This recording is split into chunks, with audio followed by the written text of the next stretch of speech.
दोस्तों, आज की कहानी है सासू माँ। पहले आप इतना ही काम करती थी तो अब भी कर लिया करो। दोस्तों, कहानी शुरू करने से पहले अगर आपने चैनल को सब्सक्राइब नहीं किया हो तो कर लीजिए ताकि आपके पास पहुंच सके हर नया वीडियो। बहू, जरा नींबू पानी बना दो। मेरी सहेली विनीता आई है। रसोई से बाहर निकल प्रीत प्रणाम करती हुई बोली, माँ जी, नींबू तो खत्म हो गए। अरे ऐसे गृहस्थी चलाती हो, पहले से क्यों नहीं लाकर रखी? 3 दिन पहले गई थी बाजार, अब कल जाऊंगी। रोज रोज नहीं जा पाती। अच्छा, ऐसा करो, चाय बना लाओ। सुनीता जी थोड़े गुस्से में बोली। प्रीत के जाते ही विनीता जी बोली, अरे तेरी बहू तो नौकरी भी नहीं करती, फिर इतनी काम चोरी किस बात पर बताती है? आखिर घर में काम ही क्या है? घर वालों के खाने पीने का ख्याल रखने के लिए सामान ही तो लाना है, लाती क्यों नहीं? अब क्या बताऊं, हम तो अपने जमाने में सब कुछ कर चुके। 100 लोगों का खाना बना लेते थे, यहाँ से 4 लोगों का खाना नहीं बनता। तो सही कहती है, काम चोरी ही कर। जाते जाते प्रीत सब कुछ सुन चुकी थी, पर चुप थी क्योंकि बड़ों की बातों का कभी बुरा नहीं मानते। ऐसे संस्कार कूट कूट कर भरे थे उसमें। मम्मी, आज हमें मलाई कोफ्ता खाना है। बेटी बोली, बेटा आज जो बना है वही खा लो, अभी रसोई में मावा और पनीर भी नहीं है, कल बना दूंगी। अरे आपका तो रोज रोज मना करने का ही काम है, कभी हाँ नहीं करती, कभी हमारी इच्छा पूरी नहीं करती। अरे बहू, ऐसी कौन सी बड़ी बात हो गई? बना दो, बाजार से सामान ले आओ, अभी बन जाएगा। हमको देखो, बच्चों के मुंह से बात निकलती नहीं थी कि हम यूं ही पूरी कर देते थे, कभी आनाकानी नहीं करी। तुम तो आराम परस्त हो रही हो, बिल्कुल कोई काम नहीं है तुम्हारे पास। काम चोर 1 नंबर की। हम तो अपने बच्चों की ख्वाहिश छुट्टियों में पूरी करते थे, दिन भर खाना खिलाते थे। ऐसे हट्टे कट्टे बच्चे थे हमारे, और यहाँ देखो तुम कुछ करती नहीं, बच्चे ऐसे सूख रहे हैं। ऐसा लगता है गरीब के बच्चे हैं, कुछ खाने को नहीं मिलता। थोड़ी सी मेहनत कर लो, बना दो बेचारों के लिए। दिन भर तो स्कूल और ट्यूशन में रहते हैं, रात को थोड़ा सा ख्वाहिश पूरी कर दोगी तो क्या हो जाएगा तुम्हारा? प्रीत के मन में आया कि बोल दूं, अगर आप इतनी ही काम करती थी तो अभी थोड़ा सा हाथ हिला लिया करो ना, थोड़ी सी मेरी मदद कर दिया करो। कुछ नहीं तो बाजार से जाकर सामान ला दो, जिससे मैं फटाफट में खाना बना दूं, सबकी फरमाइश पूरी कर दूं। पर नहीं, सिर्फ ऑर्डर देना होता है, जैसे कि कोई होटल चला रही हूँ मैं। कोई मेरे बारे में सोचता ही नहीं है। प्रीत जल्दी जल्दी पूड़ी बनाते हुए तेल से जल गई। तभी सास सुनीता जी बोली, अरे थोड़ा बहुत जलना चलता रहता है, जल्दी करो, भूख लगी है सभी को। थोड़ा सा गीला आटा लगा लो, सही हो जाओगी। पर जलन इतनी तेज हो रही थी कि सोची कि 2 मिनट ठंडे पानी में हाथ डाल दे, मगर नहीं, सबको भूख जो लग रही थी उसके पास अपने लिए इतना भी समय नहीं था। तभी मीनू दौड़ती हुई आई, मम्मी सबका आमरस पीने का मन है, आप फटाफट बना दो, कल आपने मना कर दिया था, आज तो पिएंगे। पापा और दादाजी भी बैठे हैं, थोड़ा काम निपटा ही था कि नई फरमाइश सुन। प्रीत बोली, माँ जी आप आम सिल दीजिए, मैं तब तक रसोई समेट लूँ। और अरे बहू, तुम्हारी काम चोरी तो दिन ब दिन बढ़ती जा रही है। मिक्सी में ही तो पीसना है, कौन सा सिलबट्टे पर बनाओगी? अब तो मुझसे काम करवाओगी। रहने दो, नहीं पीना हमें, अभी जाकर बाहर मना कर देती हूँ। नहीं माँ जी, आप जाकर बैठिए, मैं बनाती हूँ। कहते हुए चाकू से आम छीलने लगी। जल्दी जल्दी करते उसकी उंगली कट गई, खून बहने लगा। ये देख सास सुनीता जी बोली, अरे बहू, थोड़ा कटना जलना लगा रहता है, ऐसा करो हाथ पानी से धो लो और फटाफट आमरस बनाकर सबको दे दो। सबको सोने भी जाना है, और हाँ, हल्दी वाला दूध जरूर देना। सबको बरसात होने लगी है, खांसी जुकाम पकड़ जाता है, कहकर चली गई।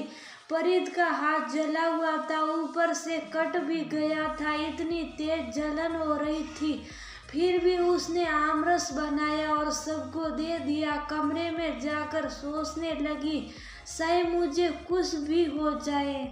इन लोगों का काम नहीं रुकना चाहिए, ऐसा क्यों? आखिर मेरी कीमत क्यों नहीं समझते? इतना सोच ही रही थी कि सोल उसे गले लगाते हुए बोला, क्या बात है, आज बहुत देर हो गई रसोई में। सुनिए जी, आज मेरा मन नहीं है। वाह, तुम्हारा तो ये रोज रोज का है। अरे आप समझते क्यों नहीं? मैं दिन भर थक जाती हूँ और आज तो देखिए मुझे चोट भी लगी है। अरे तुम घर में बैठी बैठी बस बहाने बनाती रहो, पति की इच्छा का कोई मान नहीं। ठीक है, मुझे भी कोई शौक नहीं, कहते हुए करवट लेकर सो गया। अपने पति की बात सुन फरीद ही आंखों से आंसू बह रहे थे। क्या सिर्फ सबकी ख्वाहिश पूरी करना यही जिम्मेदारी है उसकी? और अगर नहीं कर पाती तो उसे 4 बातें सुना दी जाती हैं। आखिर ऐसा क्यों? अगले दिन परी सुबह का सारा काम खत्म कर बाजार निकल गई। वही सुपरमार्केट में उसकी सहेली वर्षा मिल गई। और बता, कैसी है? बस ठीक हूँ यार, आज तेरा चेहरा बड़ा उतरा हुआ है। क्या बात है, कुछ हुआ है क्या? कोई एक बात हो तो बताओ, कोई मुझे से खुश नहीं होता। सही में सबके लिए कितना कुछ भी क्यों ना कर लूं, कहीं ना कहीं कमी रह ही जाती है। खाने के पीछे तो रोज खटपट होती है, कोई मदद तो करता नहीं। खाना भी बनाओ, बाजार से सारा सामान भी लेकर आओ। अचानक हुई फरमाइशों के लिए दौड़कर बाजार जाकर सामान लेकर आओ। कोई मजाक है क्या? अचानक घर से उठकर बाजार जाना। घर में ससुर कहते हैं, मैं रिटायर्ड कर्नल हूँ, मैं झोला लेकर सामान लेने राशन की दुकान जाओ। सासू माँ रोज मंदिर जाती है, मगर कहती रास्ते में ठेले पर सामान लूंगी। मेरी कोई इज्जत है कि नहीं? पति ऑफिस से थका घर आता हूँ, ऊपर से सामान भी लाऊं। तुम्हारे लिए दुकान पर भीड़ के धक्के खाऊंगा। अब तू भी बता, जब घर में सामान ही नहीं होगा तो फरमाइश कैसे पूरी होगी? मैं भी हफ्ते में 2 बार बाजार जाती हूँ, कुछ सामान ऑनलाइन मंगाती हूँ, पर सब कुछ तो नहीं मिलता, बाजार जाना ही पड़ता है। ये बात कौन समझाए?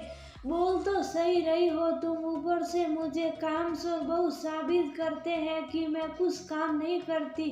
अगर मैं काम नहीं करती तो देख मेरे हाथ कटे हुए हैं, जले के निशान बने। यही सबूत है कि मैं दिन भर काम करती हूँ, मगर मेरे लिए गवाही देगा कौन?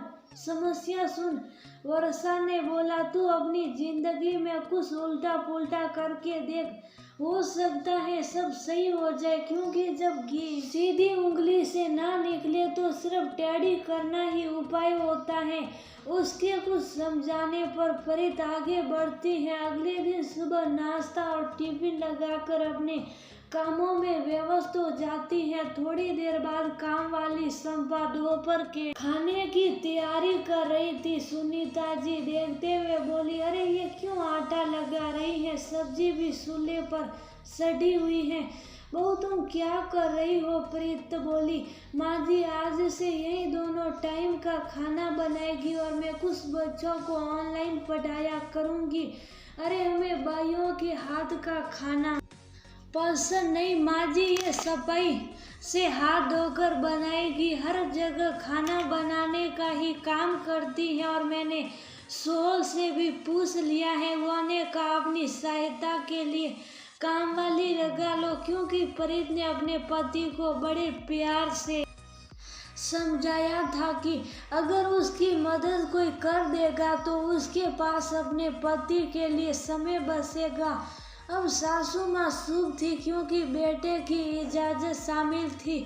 जब संपा खाना बनाती तो सुनीता जी उसके पास आकर खड़ी हो जाती, बताती इतना तेल मसाला घी डालो, ज्यादा मिर्च नहीं, सही है धनिया पत्ती मत डालो। तब संपा ने टका सा कह दिया, देखो अम्मा जी, तुम यहाँ खड़ी रहोगी तो तुम ही बना लो, मैं तो सली में शांति से खाना बनाती हूँ, मुझे किसी की रोक टोक पसंद नहीं है। ऐसे खड़ी खड़ी तुम्हारी बात सुनती रही तो बन गया खाना। उसका जवाब सुन सुनीता जी बड़बड़ाती हुई रसोई से निकल गई। 15 दिन हो गए, किसी को उसके हाथ का खाना पसंद नहीं आता और अचानक से की हुई फरमाइश के लिए वो कहती, जाओ जाकर सामान लेकर आओ। और अगर कोई सामान लेकर भी आ जाता तो कहती, अब गलाने बनाने में समय लगेगा, कल बनाऊंगी, और जो भी बनवाना हो मुझे एक दिन पहले बताया करो, मेरे पास इतना समय नहीं रहता, 10 घर जाती हूँ। ऐसे सबकी फरमाइश पूरी कर बैठी तो बाकी लोग मुझे काम से निकाल देंगे। अब घर में सास ससुर बच्चे पति सबकी समझ में आने लगा कि वे फरीद के साथ कितना गलत करते थे, उसके काम मेहनत की अहमियत नहीं समझते थे। एक दिन सुनीता जी फरीद के पास आकर बोली, बहू ऐसा करो, संपा को निकाल दो, तुम और मैं मिलकर खाना बना लिया करेंगे और तुम्हारे बाबूजी बाजार से सामान ला दिया करेंगे, तुम बिल्कुल परेशान मत होना। पर माँ जी, संपा को 1 महीने की सैलरी एडवांस सूखी खाना तो बनवाना पड़ेगा। अरे तो वैसे कितने पैसे दे दिए 4 लोगों के खाना का? 500 आकड़ कर बोली, नहीं 8000। क्या 8000? सुनते ही सुनीता जी के तोते उड़ गए। अब सोचने लगी, बहू से तो हम फ्री में काम करवाते हैं और काम शोर भी बोलते हैं, अभी 8000 भाई को दे रहे हैं और किराना अलग लेकर आना पड़ रहा है। बेचारी बहू कितना काम करती थी, अब समझ में आ रहा। और तुमने मुझसे पूछा भी नहीं, 100 से पूछा था, उन्होंने मना नहीं किया। रे इससे तो अच्छा होता 8000 का किराना भर लेते। सोचते हुए बोलने लगी, अच्छा चलो 15 दिन और काट लेंगे, फिर तुम उसे तुरंत भगाना और अब से हम सब तुम्हारी पूरी मदद करेंगे, तुम चिंता मत करना। कहते हुए अपने कमरे में चली गई। फरीद अपनी सहेली वर्षा को फोन लगाकर बोलती है, वाह, पिछले 6 साल से मैं काम छोड़ थी, आज सबके लिए कीमती हो गई। अब सास ससुर मेरी मदद कराने के लिए तैयार बैठे हैं। सच मेरे जीवन में उल्टा पुल्टा होते ही सब कुछ सीधा हो गया। अब सभी लाइन पर भी आ गए और मुझे कमाई का जरिया भी मिल गया। अब कोई मुझे कामचोर बहू नहीं कहेगा। दोनों सहेलियां ठाका मारकर हंसने लगी।